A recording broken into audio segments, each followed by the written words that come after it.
bahwa berdunia dengan segala aksesorisnya dilakukan dengan sungguh-sungguh, iya, itu adalah syariat.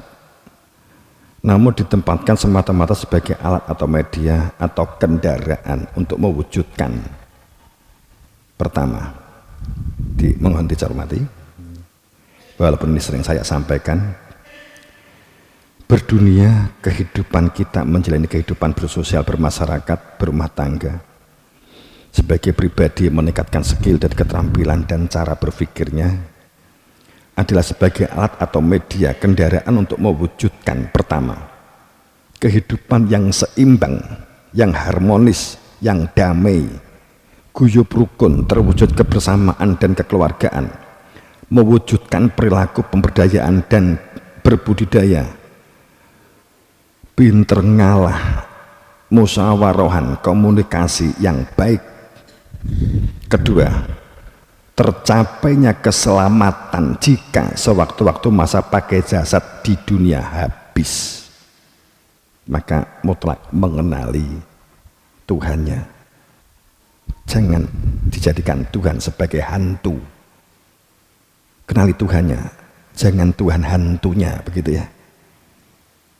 Maka menjadi akibat kekosongan-kekosongan, menjadi pemantik persaingan, saling menjatuhkan, saling memakan, saling pancat demi kesuksesan ukuran parameter angka-angka di antara saudaranya.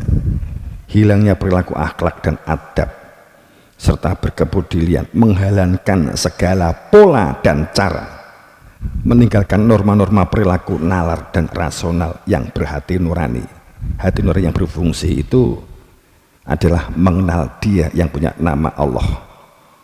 Kalau yang diingat-ingat itu yang dikejar kesenangan semata, maka itu namanya yang berfungsi adalah sanubarinya.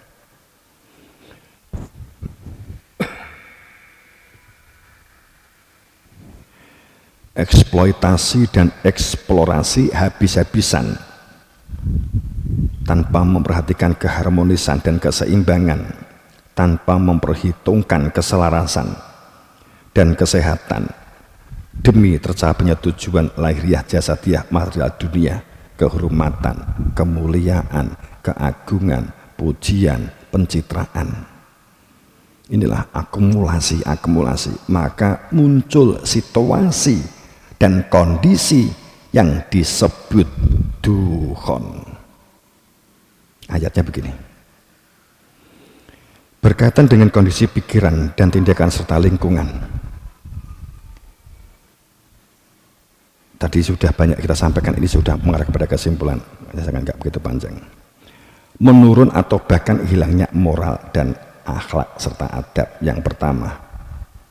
Kemudian yang kedua, umat manusia lebih mencari berita-berita, isu-isu sensasi daripada berita-berita pengetahuan yang dapat mengembangkan diri berpikirnya, skill keterampilannya, wawasan pengetahuannya, supaya dapat melakukan amal kesalehan dan kemaslahatan. Tiga, banyaknya berita-berita dan pemberitaan keburukan, kejelekan, dan aib seseorang ngerumpi dalam tingkat massal.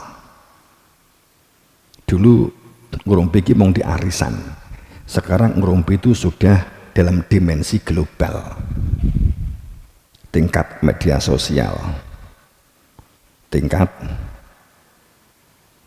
internasional, bahkan kan begitu. Karena faktanya masyarakat awak diri kia seneng golek berita sensasi. Nek berita carane gawe jamur mesti ditinggal kan gitu kan. Tapi nek berita wah di persik bintul-bintul langsung digoleki kan gitu, langsung dicari. Terus dampaknya itu loh, opo kalau kau membaca itu sih kan gitu.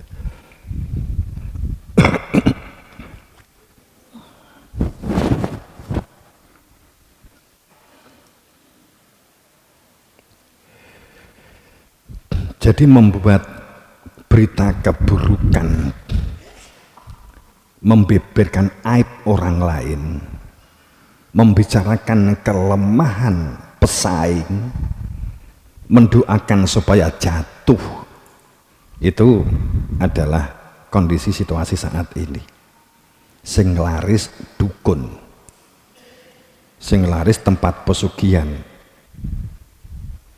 kan sing laris kan itu digone kiai wae kan gak nyuwun ilmu kan, margane Rama Yai kan gak golek ilmu, nyuwun dungane supaya iso sebelah kula niki bangkrut niku pesaing kula kan begitu.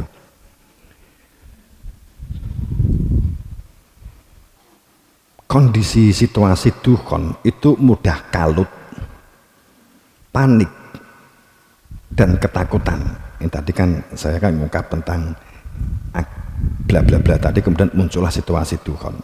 Yang kelima, kondisi dan situasi dukhon itu situasi seseorang atau masyarakat diselimuti prasangka, curiga itu menjadi hal yang di atas, was-was, selalu berpikir negatif, mudah melamun, pikiran kosong, pandangan kosong,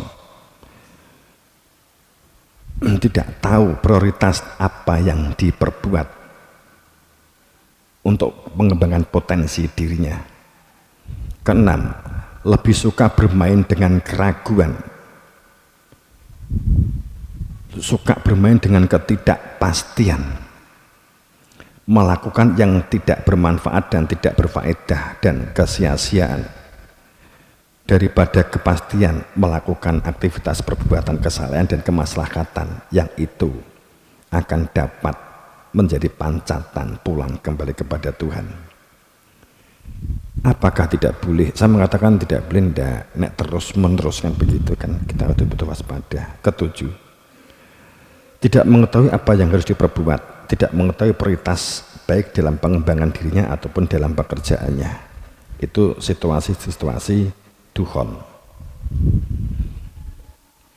Kemudian berkaitan dengan kondisi personal atau badan, penduduk atau apapun, situasi dukhon itu adalah satu, beredarnya banyak penyakit yang semula belum ada. Ini juga ada di hadis-hadis, ini saya simpulkan. Penyakit-penyakit yang tiba-tiba yang memasuki melalui pernapasan yang bisa menyebabkan kematian. Itu ciri dukhon. Kedua, penyakit sangat menular yang mematikan, sampai-sampai jika dalam satu kampung ada yang terkena maka akan mengkhawatirkan dan menakutkan serta menjadi panik orang-orang yang sekampung atau orang yang berada di dalam radius 2 km. Ketiga, yang ditandai hilangnya pengecap rasa dan hilangnya penciuman bau. 4, demam, badan terasa panas, batuk, dan tiba-tiba terasa sesak nafas. Dan kulit bintul-bintul mengeluarkan cairan dari telinga, lagi sampai ke tahap kini purung kan begitu.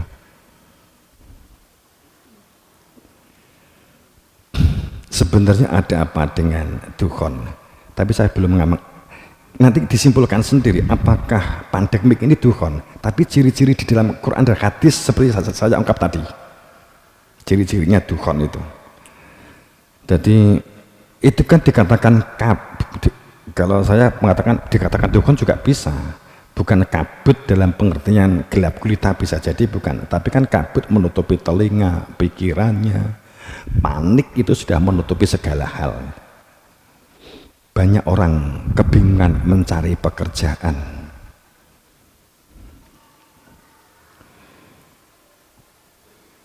kemudian gejala dan fenomena dukhon ini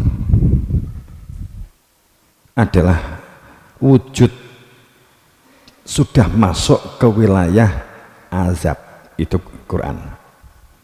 Kedua, kehendak ditampakkan yang hak sebagai al-haq min rabbik, dan tenggelamnya kelaliman, kedoliman, kebatilan, kekafiran. Kekafiran itu orang-orang yang jumud, kaku, beku, fanatik, tertutup, fasik, munafik. Ketika runtuhnya kebenaran, keimanan dan keberagamaan dari hasil anggapan dan asumsi yang dianggap benar, dan runtuhnya kepercayaan dari hasil kesepakatan dan bacaan-bacaan, kemudian mengatakan telah mengenal dan makrifat. 4. Banyaknya penyakit dan banyaknya kematian. Hilangnya akhlak dan adab, bahkan anak membunuh orang tua.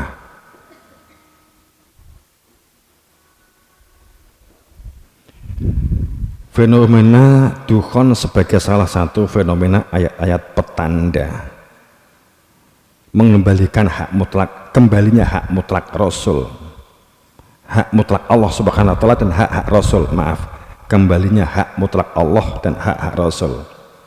Hak mutlak Allah itu dikenali keberadaannya.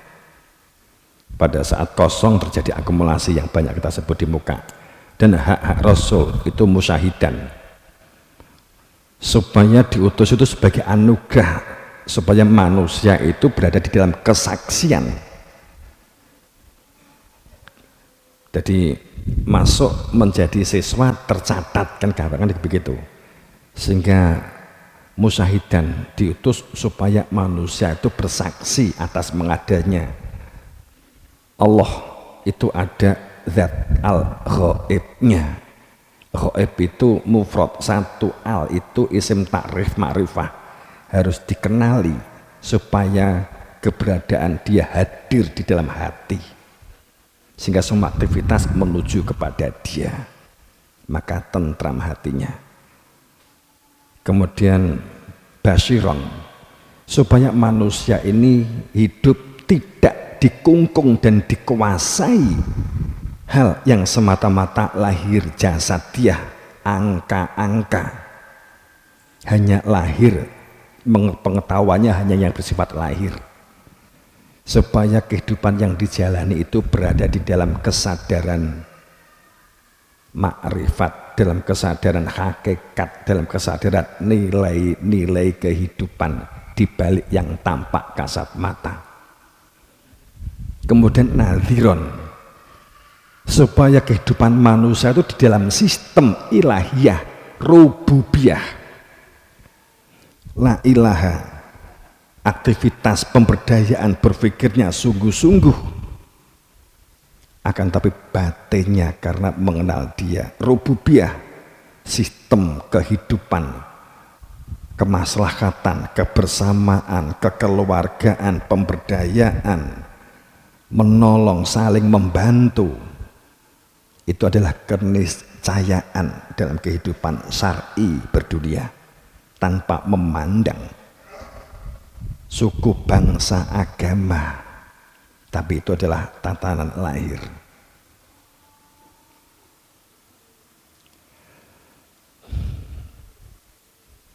Nadhiron itu supaya hidup itu terbimbing, terarah, sehingga ada ungkapan dawuh begini, laqad manallahu ala mu'min idz ba'atsa fihim rasul. Saya akan ngambil yang ini, yatlu ayatih wa yuzakkihim, sehingga yatlu itu fi'il mudhari, sedang berlangsung, enggak hanya di zaman biyen. Yatlu itu saat ini. Ada yang membaca apa yang kamu lakukan itu nek jenenge ridhone Allah, diampuni Gusti Allah apa tidak. Yatlu alaihim ayatih, terhadap keadaan dan situasi. Kalau kamu ketemu zaman Nabi Muhammad, Pak Yai, saya itu di proyek, kalau saya itu nyogok sekian, pareng napa mboten, halal napa mboten, kira-kira Nabi ngendikan piye, aja mbok bayangke, kira-kira entuk lah, nek gak entuk kan aku gak mangan. Kemudian digolek, kemudian dicarikan hadis atau ayat, jika kamu khawatir diri kamu dan keluarga kamu mati, babi pun halal, kan gitu. Sing diangkat ayatnya kan begitu, itu pembenar namanya. Paham maksud saya? Biasanya itu kemudian tinggi padanan-padanan begitu. Oh, kira-kira di zaman Nabi pareng mesti nih, wong Nabi kan sudah ngendikan, kalau kamu khawatir hidup kamu itu mati, diri kamu dan keluarga kamu mati, maka babi pun halal, apalagi hanya korupsi, mesti super halal, kan begitu. Pamannya kan begitu.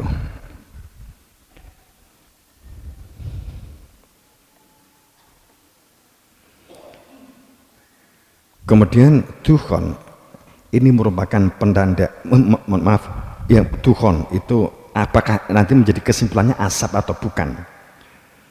Kehancuran kedajalan. Apa sih dajjal?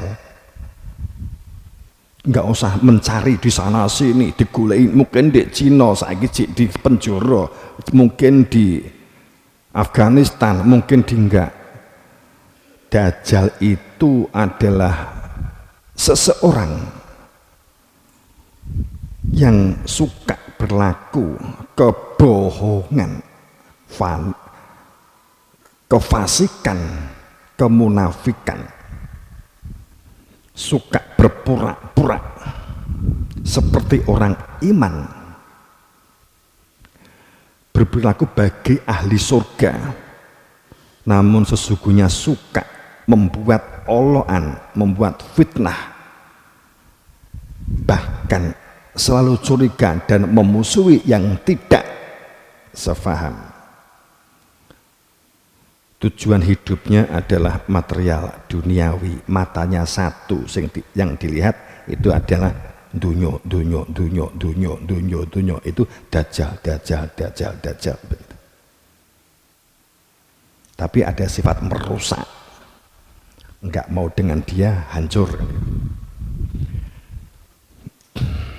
Jadi dukhon itu awal permulaan, lagi mulai kan gitu ya. Gitu ya. Awal permulaan, atau bisa jadi awal, atau bisa jadi bersamaan, atau bisa jadi disusul dengan banyaknya fenomena alam yang lain. Sebenarnya dukhon, umat manusia digiring kepada kesadaran fakta iman, bukan konsep iman, bukan jarine iman, bukan pakaian iman, bukan baju iman. Kamu sekarang punya baju takwa, digenepi baju iman, iso nggawe model baju iman, wong baju takwa aja bisa kok. Itu kebalik-balik, baju takwa itu mestinya training, katok kolor, karena takwa itu orang yang menjalankan perintah Allah, memberdayakan diri, berarti itu di sawah gitu loh ya, atau jasan, itu mestinya baju takwa. Ini saat ini baju iman, ini baju iman kan gitu. Enggak model aja, viralkan, nanti kan toko mobil laris. Tapi yang jadi dukhon itu adalah banyak perilaku-perilaku kepura-puraan. Iman tidak di dalam fakta, tapi ini kehendaknya ada dukhon itu sebenarnya manusia untuk dikirim dalam kesadaran supaya berada di dalam fakta iman kepada Allah, iman kepada utusannya, iman kepada malaikat itu seperti apa. Tapi kalau ini dijelaskan kan menjadi terlalu lama. Fakta iman kepada Allah dan fakta iman kepada Imamuddin. Makanya saya banyak menunggu imam zaman Satrio Piningit, Imam Mahdi. Tapi sayang, 1000 sayang, 1 juta sayang, dan 1 miliar sayang, bahwa orang itu mencari Imam Mahdi itu kalau muncul itu langsung noto negara, langsung nyari utangmu ya kesaur. Sayang ini yang kepikir. Kalau ada satrio biningit maka segala perwujudan perbendaharaan emas, duit itu langsung bludak, langsung iso foya-foya. Bayangannya kan itu, namanya itu loh Imam Mahdi. Duduk imam fulus dong pernah. Kalau imam fulus itu berarti munculnya itu nanti nyauri utang-utangmu.